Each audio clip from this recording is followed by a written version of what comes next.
Hi, everybody. Hello, as you're hopping in. We are glad to see you today. Welcome to our summer webinar series. This one is going to be focused on English language learners. I'm April. Come on in. Hey I'm going to give guys, everybody a few minutes. This is Amanda. welcome. We are with Quizizz.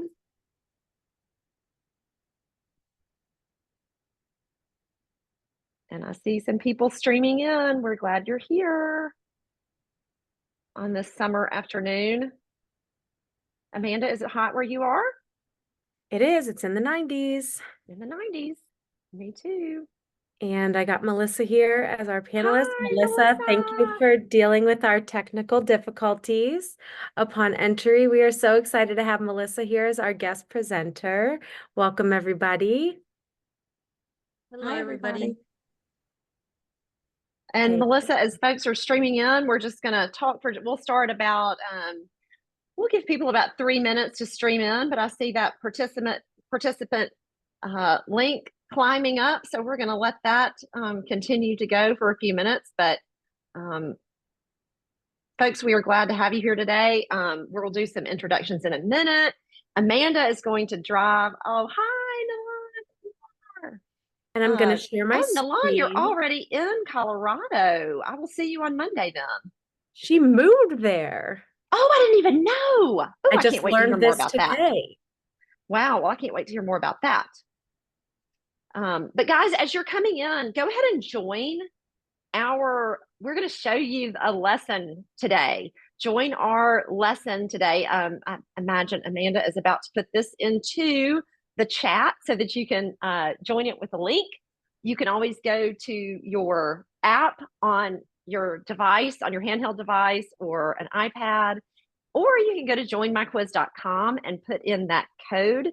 You can also go from the chat. So whatever you'd like to do, go ahead and join and we'll be able to see you joining. We definitely want you to get the student experience so that you can feel what it's like to be a student in Quizizz and have the fun that students can have in the platform and see, just how flexible it is. All right, still seeing people stream in. So we will continue to watch, but definitely join. You're going to get the most benefit from being actually in the lesson. You'll get to experience it as a student, but you'll also be able to answer the questions that we've embedded. And then at the end, and also this is how we're going to do our drawing. So if you want to be entered into any of our giveaways, you've got to join the quiz. Or the lesson. So it's 635-980, or you can hop on, it's in the chat, or you can go to joinmyquiz.com. There's also an option to join with a QR code. That's a great way when you're working with students. If they are using a device that has a camera, you can use that as well. Seeing some people hop in, keep coming. Got 7 participants. I know there's more of you. Hop into the lesson. You want to win. I've seen some really good competition going in lessons before. So oh, here we go. Look at that. Now we're really climbing up. We have more than 30 people as participants in the webinar so far. That's great. We will paste the activity code. So now we're about halfway to how many folks are in the webinar versus how many are in the lesson. And remember, April said we're going to be giving away some swag. So the way for you to get that swag is to join the activity. Don't be like our students in our classrooms, right? The ones like out to lunch on a playing Fortnite on his laptop and not Who would do that? Who would do right. that? So we know you guys are just probably recently getting out of school. Feel free to drop in the chat when your last day was, so we know Oh, yeah. how recent your summer break started. Melissa is joining us from Clint ISD in Texas. Shout out in the chat if you're from Texas and let us know. Melissa, you want to let us know, when was your last day of school? I did summer school, so like the last day was May 29, but then with summer school it ended up being June 6. Okay, that's a fast summer school session. Good for you. Well, there was an option to do 2 weeks, but I told them I'll just do 1 week.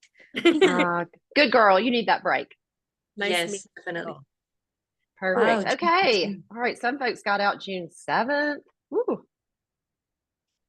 That was late. Okay. So one of the great things about quizzes, we're going to go ahead and get started, but you know what? We have students in and out of our classroom. You can join. Oh, hi, Klein ISD. Hmm. See some more folks in Texas, and I saw some folks in well, we've got Milan that's in Colorado. I saw some people from is that Pennsylvania, Philadelphia, maybe, and then somebody from California, Heather's Athens, our- Georgia. Hello. So yeah, keep joining. We've got 18. We're going to go ahead and start here because we want to get to the meat of what we're doing today. And let me just say, first of all, this is meant to be conversational and interactive. Please post your questions. There we go, Fullerton, California, North Carolina in the house. Please continue to post any questions that you have for us. Amanda's going to be driving this presentation. I'm going to be doing some talking with Melissa, but we would love to field your questions.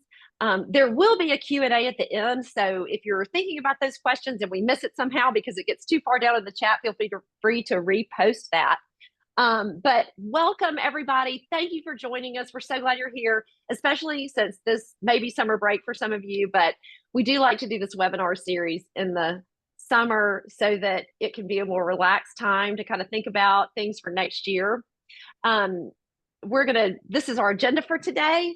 The main things we're going to talk about in terms of empowering multilingual learners are why you would use quizzes, the pieces that are embedded in quizzes that help you to empower students would be our accommodations, the test prep and the standards alignment, and the ability to kind of make a school-home connection that you may not have been able to accomplish in the past. And then we're going to do some wrap up with some questions and answers and a raffle.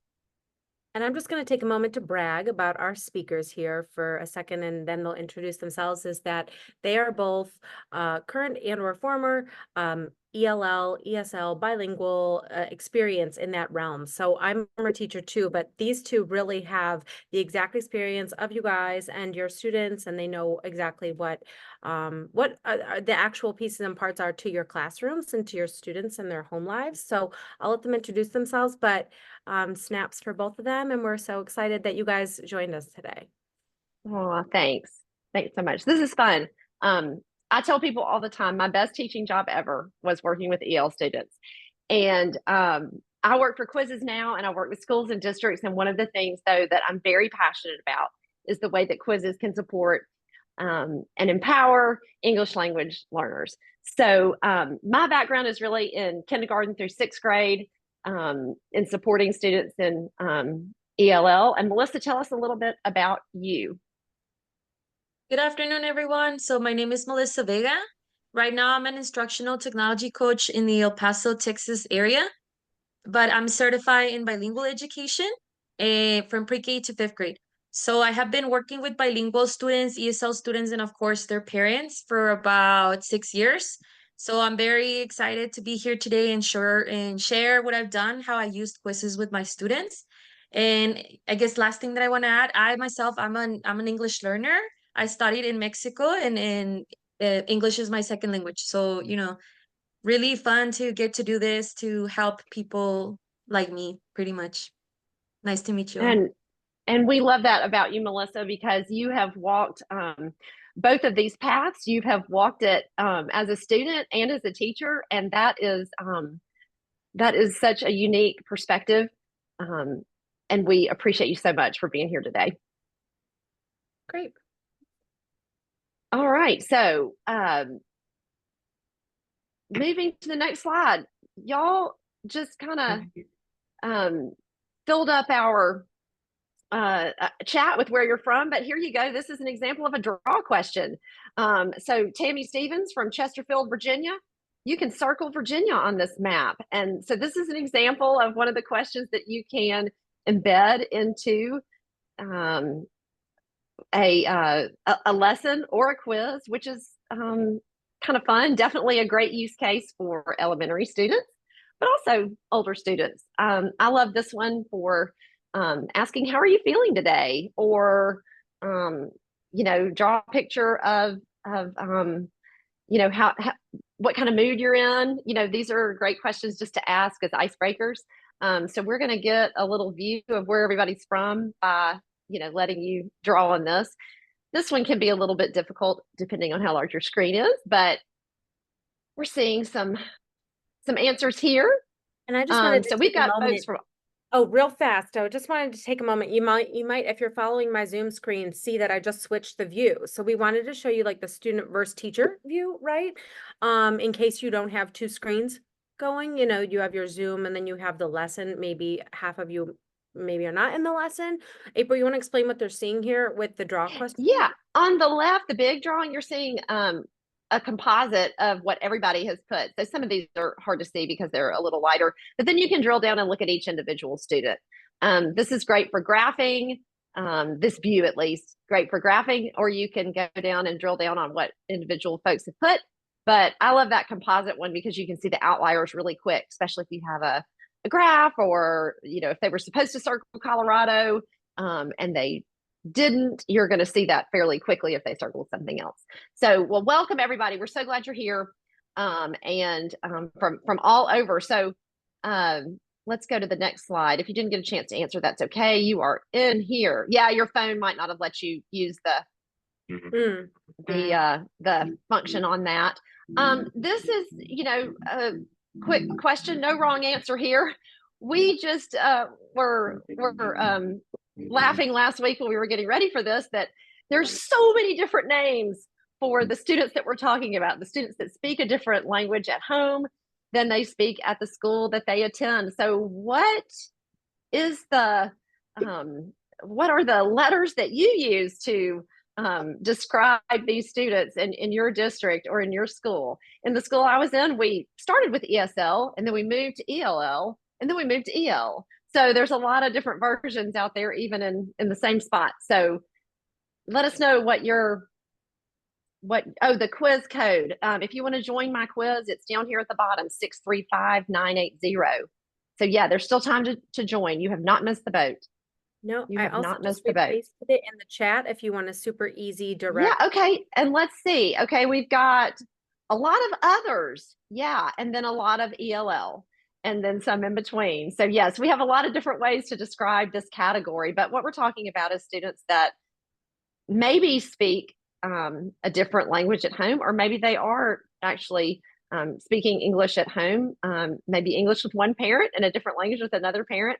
But one of the things I always loved was when students were speaking that other language at home, I always encouraged them to keep speaking that language at home because it's a part of them and it sets them apart and makes them unique. And it certainly gives them something really, really special to lean into, especially as they get older and can kind of go between both languages. That is definitely an asset as they move into the stages where they're looking for careers. So I always encourage my students to keep both, to continue to learn English, but to not unlearn or stop speaking their home language. That's super important. We want to also know from you, and we're going to move to the next question. How are you feeling about today? Are you feeling like super confident now that you have gotten out of school and you're, ruminating on all you accomplished this year with your students? Are you feeling all good, or are you starting to think about next year already? I hope you've had a little bit of time to debrief. Melissa, have you had a little bit of time to take a deep breath yet? I want to, but I'm the type of person that likes to be busy. So I'm trying to find ways I'm already starting to think about next year, I guess. Well, and that's why we're in teaching, right? Because we don't like downtime, do we? We like to fill it all up. So yeah, how are you feeling? Let us know how you're feeling. And there's no wrong answer here. That's one of the things about teaching is you never, ever, ever feel like you're done. But we hope we're going to be able to show you some things today that will help you save some time, will help you meet students where they are. And, you know, one of the things that is, you know, true for the things we put in place for English language learners is they're mostly just good teaching strategies, and they actually work with a lot of students. So these are not things that are, if you're not working with English language learners, or you're transitioning to something, but this just sparked your interest, you're going to get some tips and tricks today that will help with any students that you are supporting. So, all right, so we had most people feeling like, I'm all good. Well, great. Well, we're just going to have a little conversation today, and hopefully you're going to feel even better. Are we going to do a drawing here, or? We can. I had one in a little later, but our intro took like a little extra time. So let's go ahead and do So an let's keep impromptu these folks spin wheel engaged. and show folks exactly how much we're really Yeah. doubling down on this swag giveaway. Yes. So Okay, oh, wow, Sharon, that was make sure that you email either April she can or private message me in the chat. oh, perfect. Private message Amanda in the chat, and we will get you something really fun as I you. love Terry's camaraderie. She congratulated Sharon. So Oh, there's how sweet, competitiveness Terry. here. Sweet, we're all Terry. each other. Yeah, Sharon, just send me your Oh. email address as a private message in the host. Absolutely. Absolutely. Okay, moving along. Here we go. Turn to the Okay, lesson. so why Quizizz? I mean, why is Quizizz what you could use for your multilingual learners? Here's a little hint. If you haven't used Quizizz in a while, it has changed just a tad. 2 years ago when I started with Quizizz, I was only using the that Fun Friday competitive gamified quiz, where now we are really a learning suite. I mean, we've kind of become this multi-tool that you can go down these different pathways. So we're going to show you that today. Melissa, what have you used all 4 pathways yet that we're going to talk about in a minute? So I definitely use assessments. Lessons is one of my favorite ones. I like to first design them on Google Slides and then import them into Quizizz. And the passages tips and tricks, people. and the passaging has been one of my favorite one because well, here in Texas we recently took the STAR test and I had a small group, so I was just using the passages for them to be practicing. I was trying to find something that would look like the test, so Quizizz helped me a lot in that sense. Absolutely. And if you're not from Texas, when she says STAR test, we're just talking about the basic, you know, state assessment that you might take in your state. Texas has their own. I'm actually in Alabama. We have our own. Most states have their own as well, but we have questions that can mimic almost any format that is on a computer, and give your students some really, really good practice. Because when we talk about test prep, and we can go to the next slide, Amanda. When we talk about test prep in a minute, I'll get into the 2 veins. The other thing we've really leaned into on the teacher side is AI. And I encourage you to definitely get in and kind of play with this.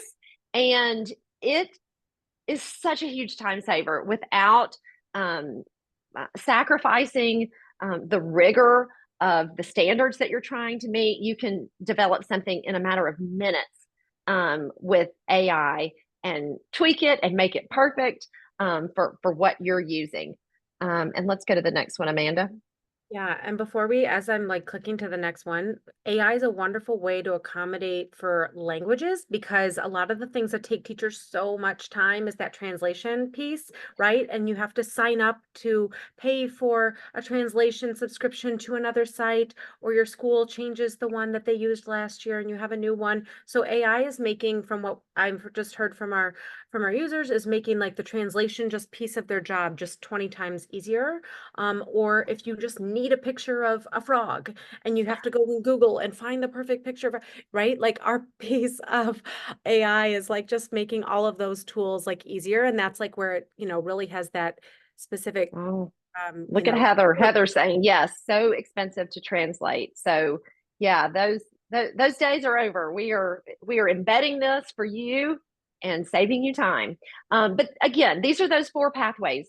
more ways to send students down a pathway so that they can prove what they know, which is a huge part of empowering all students, is giving them multiple opportunities to show what they know. And that may not be in the traditional, the singular piece of content that you create. You might take them down a different pathway to ensure that they're able to actually share what they know. So these are the 4 pathways.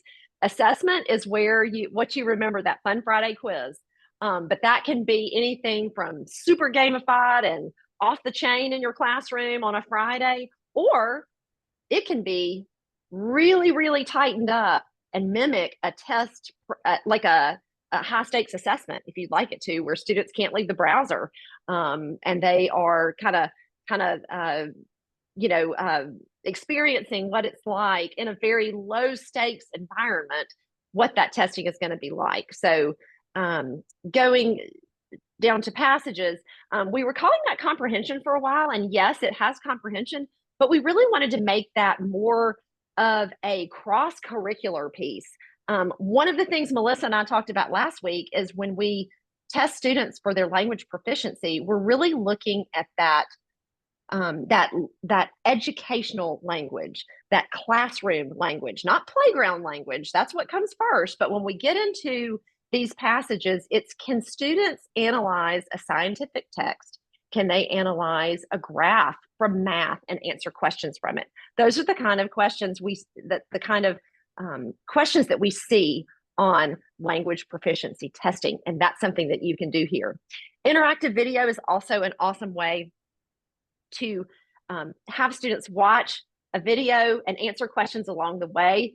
It keeps them engaged, gives them little breaks, lets them reflect on what they've taken in, and they can also go back if you set it up that way so that they can re-listen to something before they answer.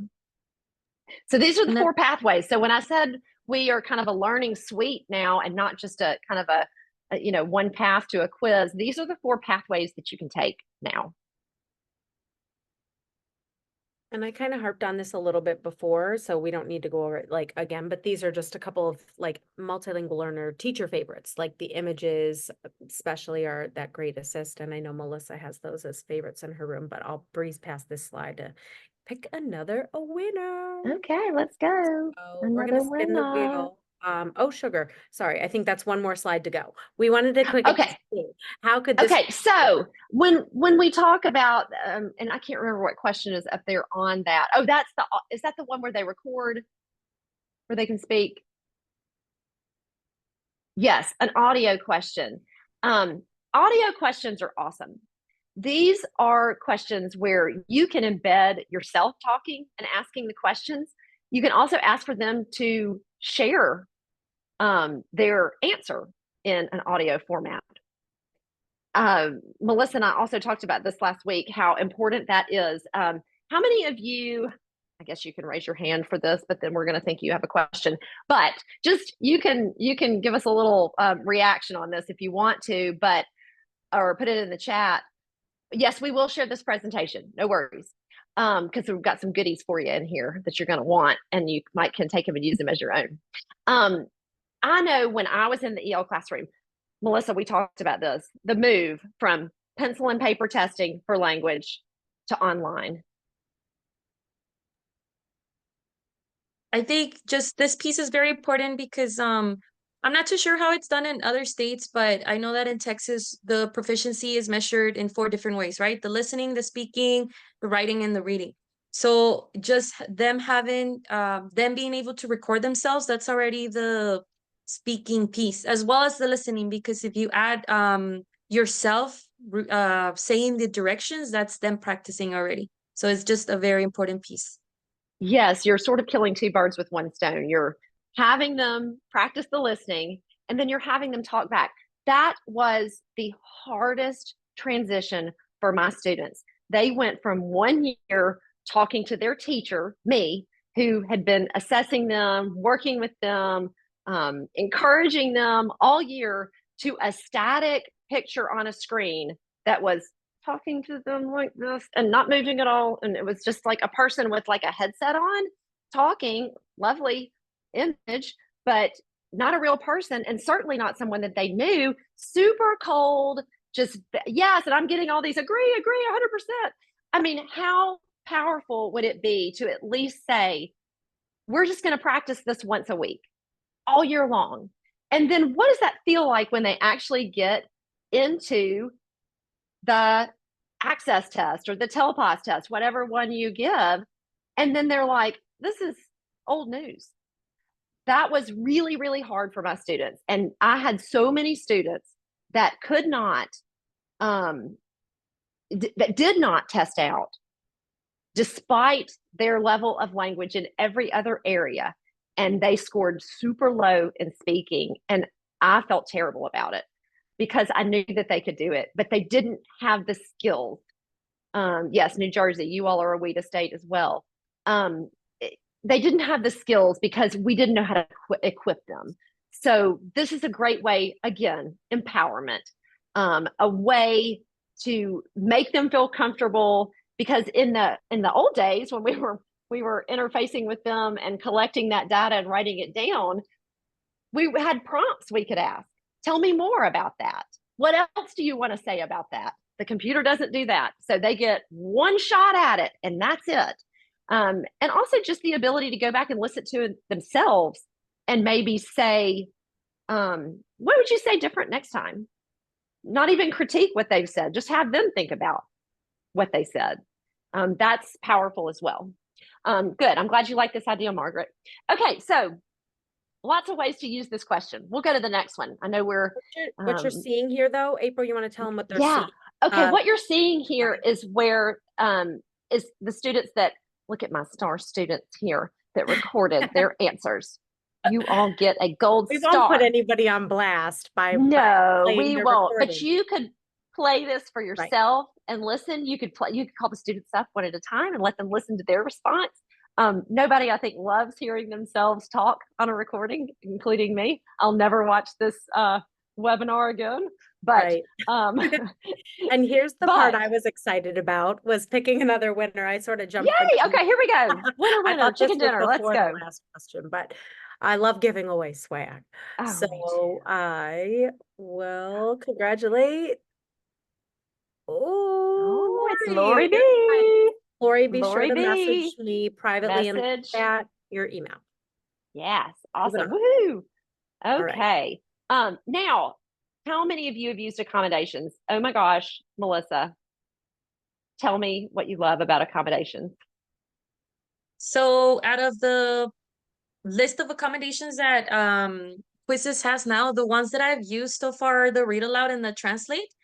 And I just love it because you can, using Google Classroom, you can assign, like, make different groups. So some students, so let's say this group has accommodations and this one doesn't, and the students don't know. I mean, of course, they're being chismosos and looking at each other's screens, right? But they don't get to see who has their accommodations. So it's just you know, really good. But also the translate feature.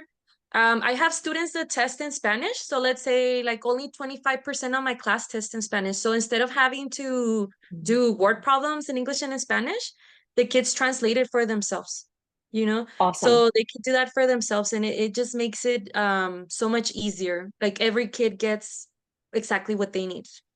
Exactly. And that is a huge part of empowering students, English learners, or students with an IEP, students that are gifted, is making them feel like they are being met where they are. Okay, our accommodation profile piece, what Melissa and I have just been talking about. This is a new flow in Quizizz, and it is epic. So just get ready. If you have not tried it out, it's not behind the paywall. You can use this to your heart's content. It is the most easy way you create one piece of content. Let's say you're tagging standards to, you know, a 10-question quiz. So you are not sacrificing at all your content, but you are making it accessible. You set the student individually based on their IEP, 504, their EL plan, whatever you call it in your state, any of those things, you can set these accommodations for each individual student that has those, and it pushes it to them in every piece of content that you share with them. Amazing. No more getting out your Sharpie marker and taking every multiple choice question down to 3 options instead of 4. I cannot tell you how many times I did that at 7:55 before the 8 o'clock bell was ringing. And I was just like, and then sometimes I'm going to go ahead and tell myself, I would forget. Just we're going in so many directions. And it's like, oh, baby, I was supposed to read that to you. I'm so sorry. Let's just redo it. Did Melissa, tell me that ever happened to you? Yeah, I would tend to forget, especially for the English learners. I would think like, oh, they all have the same accommodations, but they don't. And They some were don't. like double coded, so you just need to pay attention. But I just wanted to add, like you're saying, Miss April, if you set that up at the beginning of the year, let's say you get your individualized education plan, set it up as soon as you can, and that way it's already there for you. And like you're saying, you don't have to think about it. You will see it every time you assign something. And it's great because some students have accommodations that they don't practice using. So when they get them on the test, they don't even know what to do. But if they start I practicing from the know. beginning of the year, they'll know, they'll look at the test, they'll know exactly what to do, and it'll be good for them.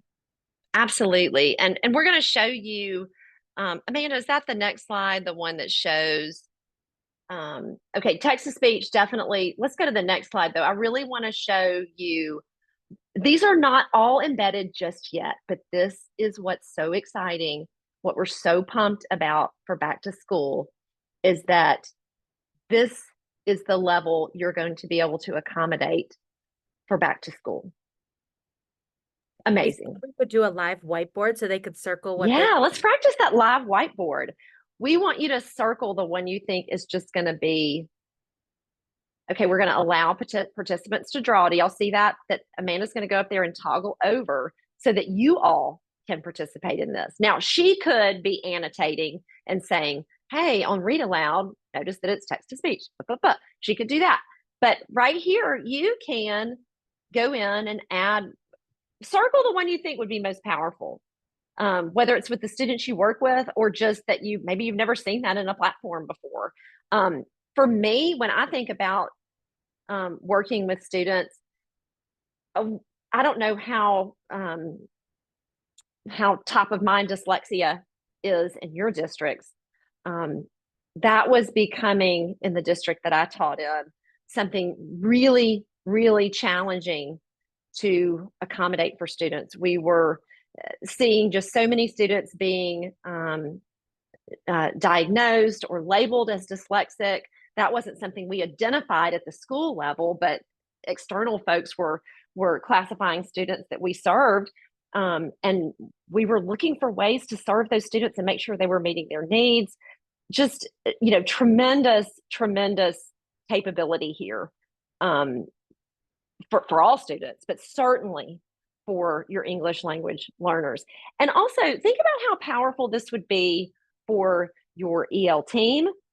If a student does reach that proficiency level in English and there seems to be another interference and you're going to your student support team or looking to maybe identify another interference that would fall under special ed, you've got to show that you've been offering these accommodations. You've got to have that evidentiary piece to show that you've done your due diligence, just to do the right thing as a teacher as we work with students. So that's a huge piece too, is just having the map showing where you've been, where you've come from, and where you are now, and where the student is in considering where to go next if we're still facing some learning issues. Melissa, did that ever happen where you had students that were dually placed? Yes, I feel like at some point my classroom was the bilingual classroom, ESL classroom, sped co-teaching. It was just everything. But Yeah, you get used to it, and you find tools such as this that to kind of help you deal with, or support all type of students. Absolutely. And by the way, where you see like that Desmos calculator, oh, I'm so glad you're loving accommodations. It's incredibly powerful the way you can leverage what you're already doing in Quizizz, but just adding this piece just really, really enhances it and really saves you time. That Desmos calculator, we just partnered with Desmos And I can say this, they are just as excited as we are. We are super excited to partner with them. They are super excited to partner with us. From what I know about the schools and districts that I work with, Desmos is also the calculator that you were going to see on any sort of Desmos calculator. That is, I'll tell you, Christian, what that is. That is the calculator that usually is in any sort of online high stakes assessment. A lot of math teachers use it. I have 2 boys in high school. They both use it. They saw it. They were like, oh my gosh, that's the same calculator we use at school. That's the one that's always in da da da da. So the practice they're going to get from that is awesome. Now, that Desmos calculator can be an accommodation. It can also just be part of your question. That can be pushed out to all students to use. But if you want it just as an accommodation, you can also embed it. All right, let's move to the next thing. Here we go. Oh, we're going to pick another one up. And then I didn't get Lori B's email address yet. Oh, okay. Lori B, we need your email. Still on. Oh, there's 2 Loris? Oh, wow. Okay, Wilma. You won, Wilma. Thanks, All Wilma. right. Make sure you message Amanda. Yay. Okay. Here. Now, we've talked a lot about standards alignment and test prep. We've talked a lot about test prep. But again, super powerful tool. These questions, you're going to find you can really manipulate them to mimic any sort of test question that you're going to have. One of the things Melissa and I talked about last week, there's content for test prep that's teaching everything you're supposed to teach, making sure students have that educational lingo when you're working with EL students. But then can they manipulate the question? Those are 2 different things. So we need practice by using all of these question types. You really can, make sure that students are equipped to manipulate the questions, not just relay the content. So 2 things to consider when you're really doing test prep. So that's always important, that if they cannot manipulate the question, they may not be able to share their knowledge of the material. And I just wanted to add that for the state testing in Texas for multilingual learners, some of the question types that you're going to see out of the 18 plus questions types that Quizizz has will be fill in the blank, the audio response, of course, and then the multiple choice. And the multiple choice, they will not only see it with text, but they would also see it with pictures. So we want to show you how does that look like? How could we use Quizizz to practice for those proficiency tests? But first of all, we want to know what type of English proficiency test. What is it called in your state? I know I mentioned before. Oh, sorry. Go ahead. No. Yeah, we've mentioned some of these, but tell us what you're using in your state. I use the WIDA test is called Access 2.0. So that's what we mean by WIDA. So if you're a WIDA state, that's the one you're using.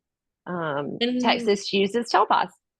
While everybody's answering those questions, we just quickly wanted to mention that now you can tag the questions with the type of what is it called? You can tag it by WIDA or TELPAS or ELED standards. And I just think that's very powerful, because when it's time to show the data to your administrations, it'll show you exactly like what percentage of students pass certain standards. Exactly. And that's super important to mention. You can tag these standards to the content. You can also tag your regular state standards, but to have the WIDA standards or the TELPAS, the standards that are associated with New York State. We just loaded in Mississippi a few weeks back. Those are critical in making sure, as a teacher, for me, I want to be able to see that I am teaching at that level every time and creating questions that align with those standards. So again, we talk a lot about evidence, just showing that we've done what we've been tasked to do throughout the year. So super important. So yes, Heather, it is fantastic. We see we have 5 folks over here, April, with other, like that those are other standards. Yeah. You said about adding Mississippi. So like what can folks do if they're seeing that their standard isn't in the system yet? Absolutely. If your standards are, and by the way, I have to say this, that is a feature that is in our paid platform. So talk to your administrators, talk to your EL coordinators, talk to your special ed coordinators. Again, this is a feature that you can access behind the paywall. We're happy to help you with that. We will find ways to make this accessible to you if this is your tool of choice. If this is the right tool, we'll find ways to get it to you. If you do not see your standards, if you are on a plan with us, like Melissa is, Clint ISD is one of our district partners. Their entire system uses Quizizz at every campus. TELPAS standards were already loaded in, but if they had called me last week and said, oh my goodness, we just partnered with you all and the TELPAS standards aren't in there, you can request that. If you don't see them, reach out to me or Amanda. We will get you in touch with your rep and we will make that request for you. Our team is super responsive. One of the things I say all the time is I always feel confident when somebody asks me, can we do this? And saying, you know what? Let me ask, because about 99% of the time, if we can do it, we will. We have a super responsive team. You are our people, you are our users, and you are who we support. And we want it to be what you need it to be. If you ever see anything that's missing that would make something easier, we always want to talk to our product team about it. And just to highlight two things with that, the question in the chat earlier was regarding payment for the question types, right? So same thing goes for that, is the lightning bolts here that you see are associated with the district or school accounts that April was referring to. One thing, April, you could probably just highlight and then we can move on so we make sure to end on time, but is how can they work on title funds for multilingual learners in this capacity? Yes. One thing that's important, budget is always a concern. I don't know that I've ever been in a school where budget wasn't a concern. Even if we had all the money in the world, we still have to spend it wisely. Quizizz does qualify as a purchase for lots of different funding sources. Title funding is an appropriate use. Any other federal funding that you might receive, we usually can fall into any of those categories. ESSER funding is going away. That's going to be super hard, but it's going to be a transition, but one that we are prepared to work with you and help you as you transition. And, certainly any of those funding sources that have some restrictions tied to them, we can help tell you more about the product and why it fits into that. So if you ever have questions like that, certainly get your administrators in touch with us and we can help you. We're kind of going to fly through these last 3 slides because these are slides that we're going to share with you, because they are slides that Melissa designed for us that really lean into that test prep idea. I want to get to the last section. So we're going to share this with you, but these are the questions that can be practiced, that she felt like really reflected what she's seen in the past few years on the TELPAS exam. And honestly, when we looked at them together, I was like, these are almost exactly like the ones on the Access 2.0. So I imagine some of the other tests are similar as well. So we're going to share this with you, but we're showing you some of the pieces here, and we'll just kind of fly through these because we want to get to this last section and respect your time. And I mean, I just wanted to add, just when creating these questions, it's only about 4 questions. I just wanted to make sure that it would that the questions had to do with listening, with speaking, with reading, and when writing. So just looking at like the release test from other years and using the materials that I had, like my high quality materials, my books, incorporating both of those to create questions that are similar. So that way the students are ready for the actual test. Yes, and I love the things that you chose, because always on these tests, what we're seeing is that they are things that students can read. They don't really have to have any background knowledge. All students know what it's like to be in a sleep deficit. So that's not going to be something that they don't have a schema for. But that's how those test questions are designed, which is to present information. It should be something that's in their schema so that they're not at a disadvantage because they don't, you wouldn't ask someone what is it like to live in a big city. They might not have the schema for that. Even if you presented them with a passage about living in a big city, some of that would be a little bit easier for a student living in a big city to answer. So they do a really good job of keeping those pretty neutral on the test, and Melissa did as well. She pulled some great passages. So we are going to share this with you. There's some places where, again, you are seeing multiple pieces of the modes of language. Again, the listening, the speaking, the reading, and the writing are combined in several places, so that it does address that in multiple angles, just like it does on the language testing. And just to again reiterate, Melissa designed these questions from scratch. So this is yes. Too little, you may also become a danger to those around you.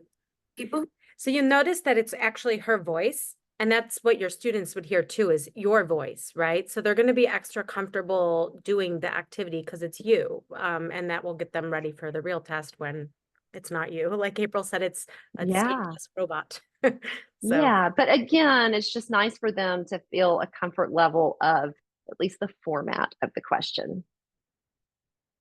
And Melissa did a nice job of including picture assist. You can talk a little bit more about that, Melissa, and then we'll get to the final slides. Just maybe any of your thought processes with designing these questions.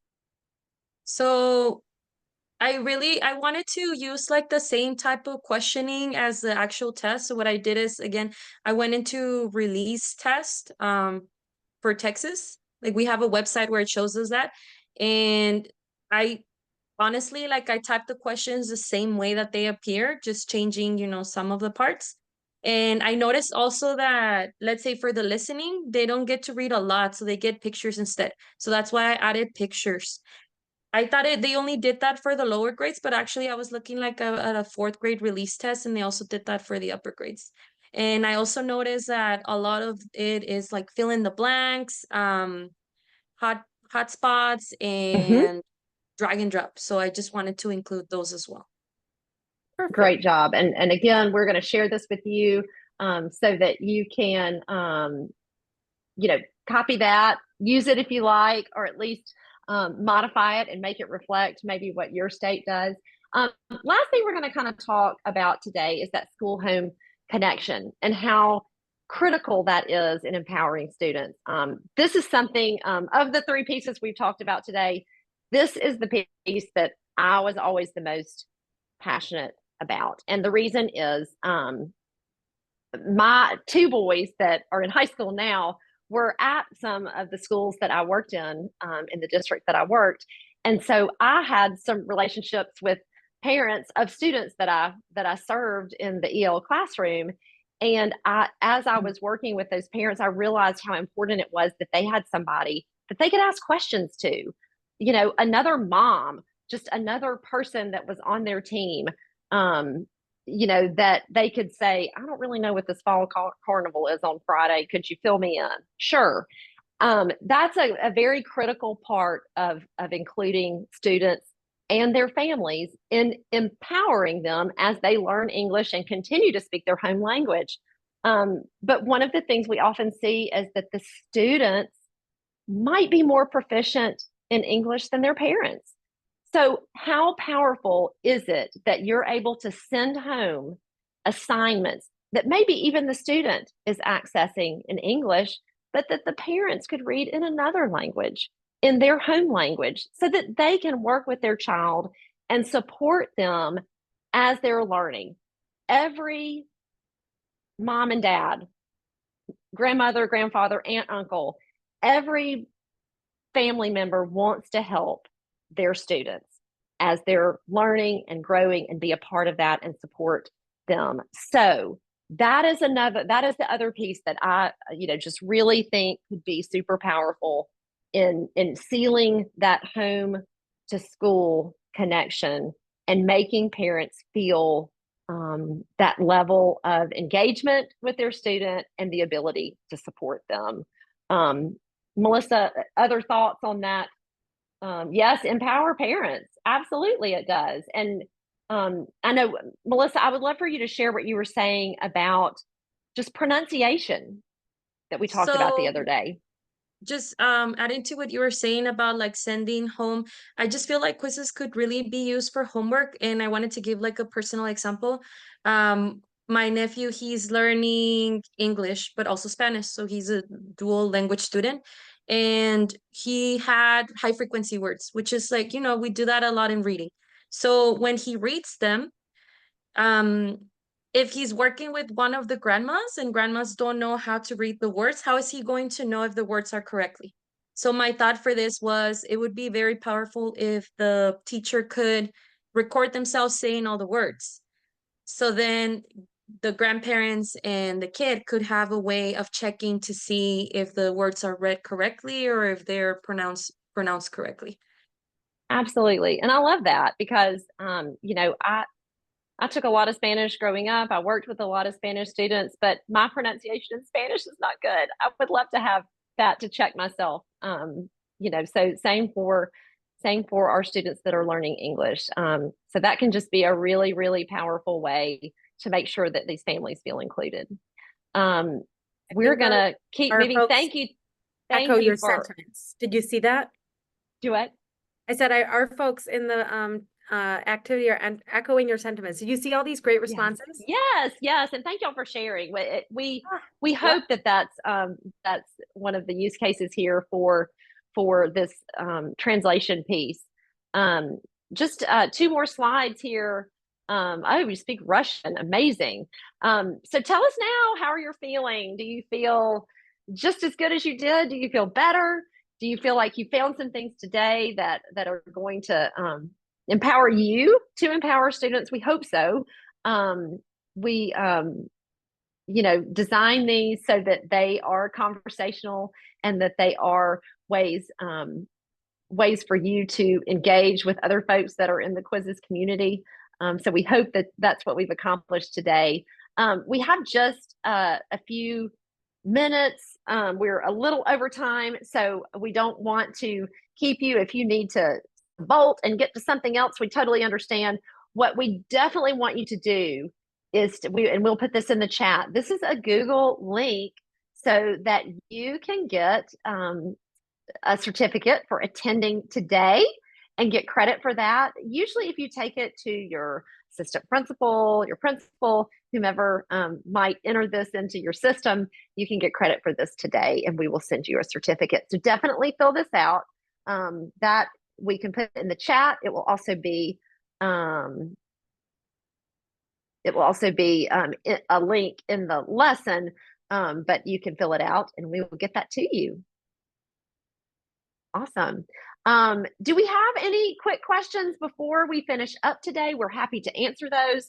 Not promising I know all the answers, but if we don't, we'll certainly get those to you. Melissa, thank you so much for just being here today. I'm going to stall for just a second so that we can see if there's any questions. Definitely feel free to, if you have questions but you're feeling a little shy, definitely email Amanda@quizizz.com or April@quizizz.com, all spelled the way you would think it would be spelled. Happy to help you, happy to get you in touch with somebody that can help you if we don't know the answers. We just appreciate you and value what you do and hope that you learned something here today or found something out that will make your life easier as a teacher. So we will share, you will receive not only a recording of this, you'll also receive the activity, the slideshow that we shared so that you can get Melissa's awesome slides and incorporate that or tweak those to make them your own. But we just thank you so much, Melissa. Thank you, Amanda. And thank you, everybody, for coming.